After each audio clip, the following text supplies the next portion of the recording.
Hello, friends. Eleanor here. You're probably wondering, Eleanor, are you off to a fancy party? You look stunning. Oh no, I'm just staying home. But in 15 minutes, my husband will be back from the grocery store. I want him to walk through that door and see a wife who looks fresh and vibrant, not a frumpy old lady grumbling about the dishwasher. Let's be honest with each other.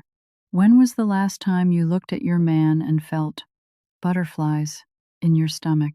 Or, nowadays, is your conversation limited to, did you pay the insurance? Who's driving the kids to soccer practice this Saturday?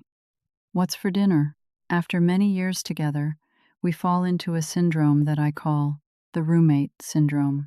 Here in America, we value comfort, but sometimes we take it too far. Does this sound familiar?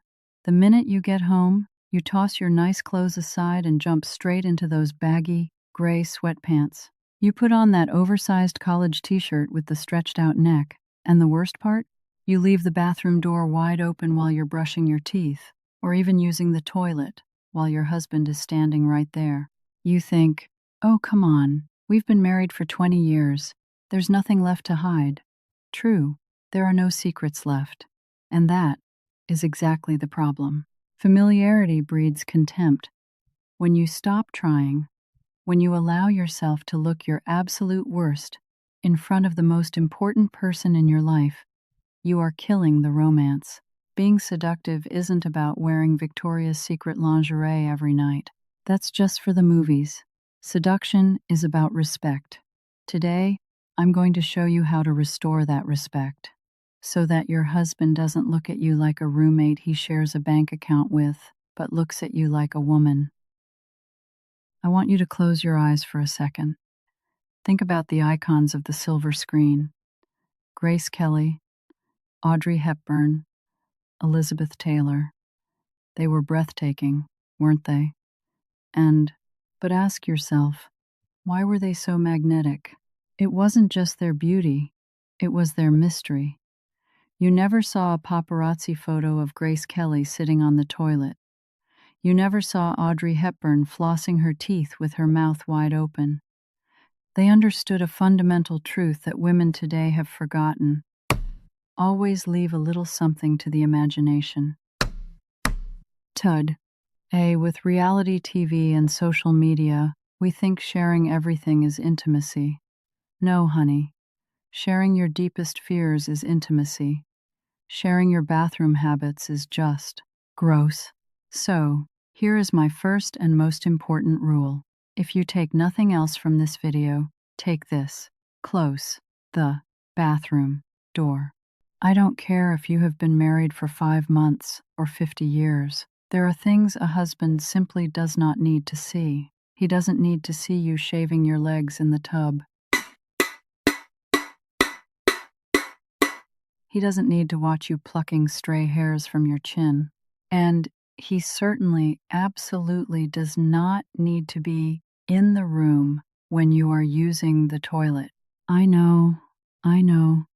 You say, but Eleanor, we're comfortable with each other.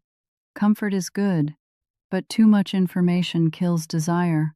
You cannot be a goddess 1 minute and the lady clipping her toenails on the couch the next. It ruins the illusion. Ka, ka, ka, ka, ka. Here is a little secret about men. Men are explorers by nature. They love a challenge. They love what they cannot fully grasp. When you keep certain rituals private, you maintain a boundary. You are saying, this part of me is private. This is my space. That little bit of distance creates a spark. It makes him wonder. If you walk around naked 24/7, scratching yourself and burping, you become furniture. You become invisible. So, keep a little mystery. Keep the door locked. Let him see the results of your beauty routine, not you walking around naked, scratching, and burping. Trust me, he will appreciate it. Now, we need to talk about the biggest romance killer of all time. It's not infidelity. It's not money. It is when you start acting like his mother. I hear women do this all the time, at the grocery store or at dinner parties. Honey, chew with your mouth closed. Did you remember to take your vitamins? Are you really going to wear that shirt with those pants? Ladies, stop it. Just stop. When you micromanage him, when you correct his grammar, or tell him to put on a jacket because you are cold, you are not being a wife. You are being a mom. And here is a biological fact. No man is attracted to his mother. The moment you treat him like a helpless child, his desire for you evaporates. Gone. You might think you are being helpful, Yuta. Hink. If I don't remind him, he'll forget. Maybe he will. Let him forget. Let him fail. He is a grown man. When you constantly correct him, you strip away his masculinity. You make him feel small. And do you know what a man does when he feels small in his own home? He shuts down. He stops trying. He retreats to the garage, or the TV, or his phone. You want a strong, passionate partner, but you are training him to be a disobedient teenager. You cannot have it both ways. So, how do we fix this? It's simple, but it requires you to let go of control. You need to trigger his hero instinct. Men run on a fuel called admiration. They need to feel useful. They need to feel capable. Instead of criticizing how he loaded the dishwasher, ask for his help with something he is good at. Hand him a tight jar of pickles and say, "I can't get this open. Can you use your muscles for me?" Ask him to fix that loose hinge on the door. And when he does it, praise him. "Thank you. That was heavy." "Wow, you fixed it already?" It sounds old-fashioned? Maybe. But watch his chest puff out a little bit. Watch him smile. When a man feels respected and needed, he shines. And he looks at the woman who makes him feel that way with pure adoration. We need to talk about a terrible habit that almost all married women fall into. I call it giving him your leftovers. Think about your behavior this week. When you went to work, or to lunch with your girlfriends, or to that high school reunion, what did you do? You showered. You did your hair. You put on a nice dress. You hecked the mirror 3 times to make sure you looked perfect. You gave the world your best self. But when you came home, the bra came off. The makeup was wiped away. You put on those sweatpants with the hole in the knee, and that oversized t-shirt with a bleach stain on it. You gave the most important person in your life your worst self. Think about how backwards that is. Why does the FedEx delivery driver get to see you with lipstick on, but the man who shares your bed only gets to see you looking like a tired zombie? Here is a hard truth. Don't let the delivery guy see a better version of you than your husband sees. If you are willing to make an effort for strangers, you should be willing to make an effort for your partner. When he walks through that door, he should feel like the prize. He shouldn't feel like he is getting the scraps at the end of the day. Now, calm down. I am not telling you to wear high heels while you are vacuuming. I am not telling you to wear a ball gown to cook lasagna. That is ridiculous.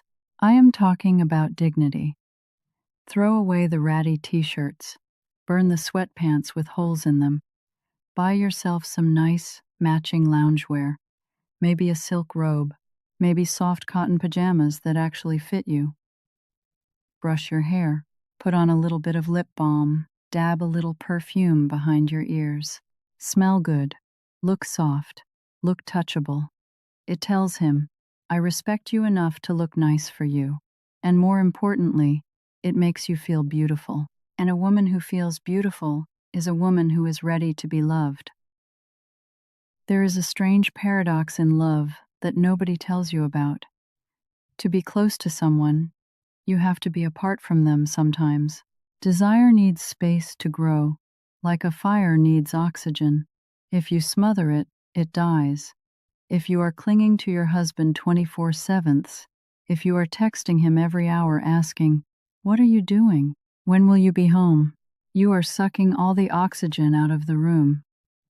You are not being loving. You are being suffocating. Give him a chance to miss you. You can't miss someone who is standing on your toes all day long. The most attractive woman is not the one sitting by the phone waiting for her husband. The most attractive woman is the one who is busy loving her own life. Look at me. I love digging into old Hollywood history. I love writing scripts. I love gardening. When my husband sees me reading a biography of Cary Grant, completely lost in my own world, he sees a woman who is content, independent, and passionate. And that is magnetic. When you light up about your own hobbies, you glow. You become a person, not just a wife. Plus, think about dinner time. If you do nothing all day but wait for him, what do you have to talk about? The weather? The neighbors? Boring. But if you have your own life, if you take a pottery class, if you volunteer, if you read interesting books, you bring fresh energy to the table. You have stories to tell. You become a mystery again. Be the woman he wants to listen to, not just the woman he has to live with. So, there you have it. We often think love is a magic rock that just sits there and lasts forever. It isn't. Love is a fire, and a fire needs wood. You can't just light it on your wedding day and expect it to keep burning hot for 40 years without adding any fuel. The mystery, the respect, the admiration, the effort, those are the logs you throw on the fire. I am going to give you a little homework assignment, a challenge for tonight. When you turn off this video, go to your closet. Find that old t-shirt with the stain on it, or those baggy sweatpants, and put them in the trash. Or at least hide them in the back of the drawer. Put on something that makes you feel pretty. It doesn't have to be fancy, just something nice. And when you see your husband tonight, don't start the conversation with a complaint.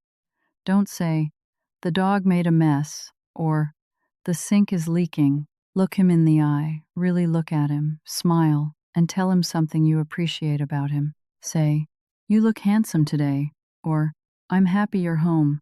Watch his face change. Just watch. It's the little things, ladies. That's how we make it to the golden anniversary. Let's grow old together, but let's not grow stale together. Go make him smile. I'll see you in the next video.